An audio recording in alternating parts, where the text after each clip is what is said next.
Всем привет, дорогие друзья! Как всегда, у микрофона Антон. В связи с тем, что уже 4 февраля выходит Dying Light 2, я решил сделать небольшой гайд. А если быть точнее, то сегодня мы поговорим про ингибиторы. Прямо сейчас подпишись на канал, потому что я стараюсь ради вас. Ну что ж, не будем тянуть, поехали! Сама игра Dying Light 2 Stay Human — это экшен-приключение в мире зомби-апокалипсиса. Все мы это прекрасно знаем. Со слов разработчиков мы знаем, что эта игра будет просто на сотни часов геймплея. И одна важнейшая часть игры — это ингибиторы. Собственно, от них зависит прокачка и количество времени, которое игрок может провести в темных помещениях либо ночью. Собственно, давайте поговорим, какие же пути получения ингибиторов существуют. Первый путь — это проходить сюжетную кампанию. По мере игры вам встретится немало контейнеров с ингибиторами. Обычно в каждом контейнере прячется по 2 или 3 ингибитора, что в свою очередь для вас плюс. Вы довольно быстро будете развиваться и прокачивать здоровье либо выносливость. Сами контейнеры сложно пропустить. При приближении к нему на расстоянии меньше 50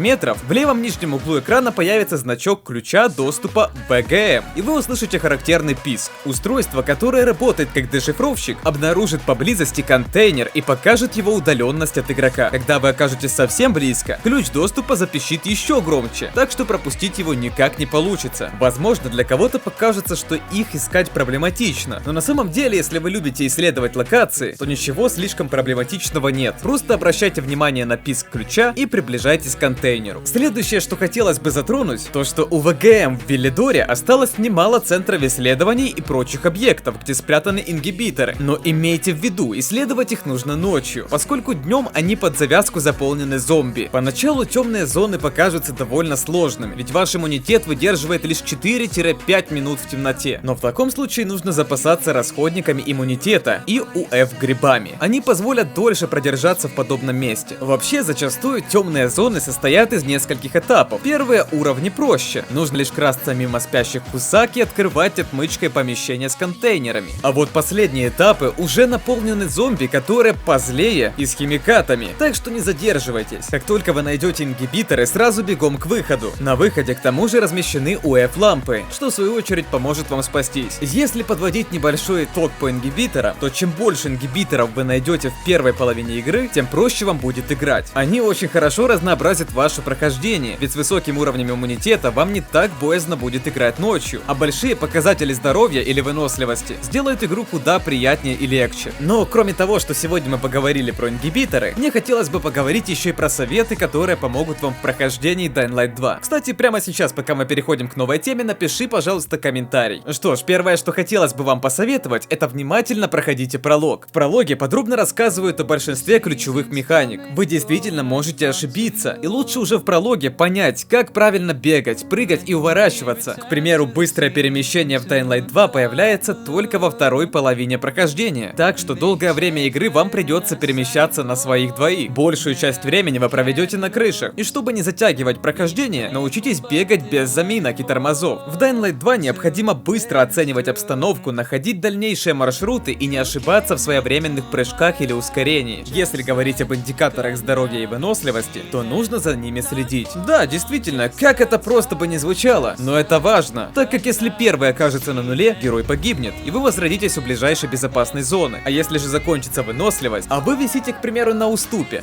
герой пойдет вниз вне зависимости от высоты и также погибнет. Если мы затронули тему лекарств, то первое время вам будет их не хватать. Создаются они очень просто. Для чертежа обычного снадобья требуется мед и ромашка. Нужные ресурсы находятся на крышах, их легко распознать даже издали по характерной осенней листве у деревьев в небольшой высокой роще, которых хватает на крышах. Там есть пчелиные улья с медом и много кустов ромашки. Ну а также там часто растут кусты лаванды и деревья, откуда можно соскрести немного смолы. Еще немаловажно было бы открыть побольше ветряков. Они выступают в роли безопасных зон, где есть УФ-излучение и можно переждать до утра или напротив ночи. Открытие ветряков делает прохождение более разнообразным и позволяет играть не только днем. Также там бывает тайник игрока, куда можно сложить ненужные вещи, и торговец, которому стоит продать ценности и купить нужные расходники. По поводу предметов в открытом мире Dying Light 2. Не стоит тратить время на зачистку всех помещений, где вы бываете. Это занимает много времени и дает мало профита. Пользуйтесь чутьем выжившего, по умолчанию это клавиша Q. Чутье помогает распознать интересные предметы. Соберите самые ценные и идите дальше. Если для крафта чего-либо будет не хватать, приобрести можно нужное у торговца. Цены очень демократичные, выбор не немалый. Лучше изредка попользоваться услугами, чем проводить долгие часы в попытке зачистить абсолютно все помещения и набрать целый рюкзак хлама. При прохождении не стоит тратить время на зомби. Всех зомби все равно не убить. Вы же понимаете, что они все равно возрождаются на улице. Лучше найти необычных и редких. Разберитесь с ними и после чего обыщите. Трофеи из таких зомби понадобятся для улучшения чертежей. Их нужно отдать мастеру-ремесленнику, который прокачает чертежи за небольшую плату. Не стоит забывать следить за временем. День в игре длится с 8 часов утра до 20 часов вечера. И это лучшее время для прохождения сюжетной кампании.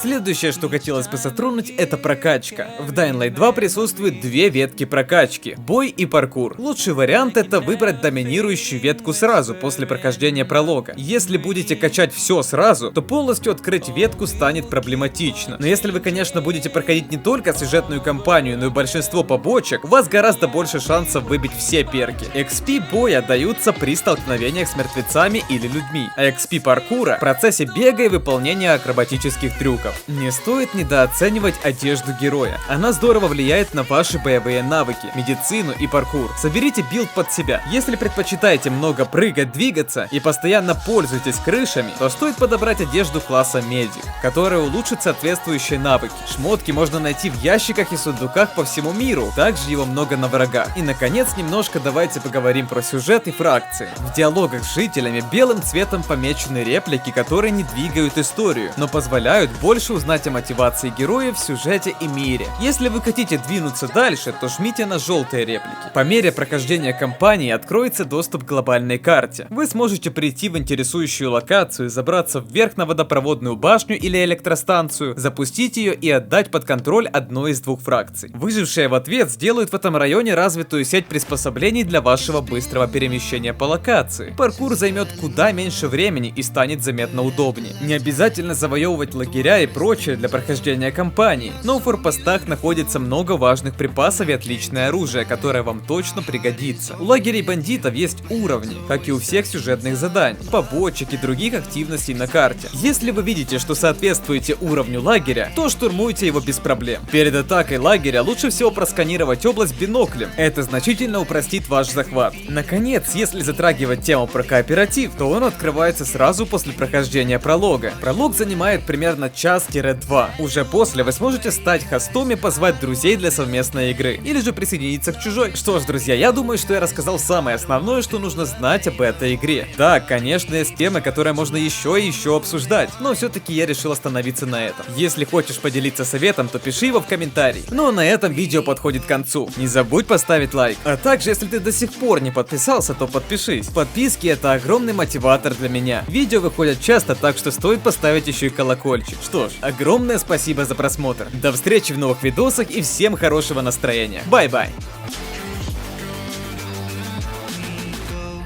Guess I didn't know it went this way.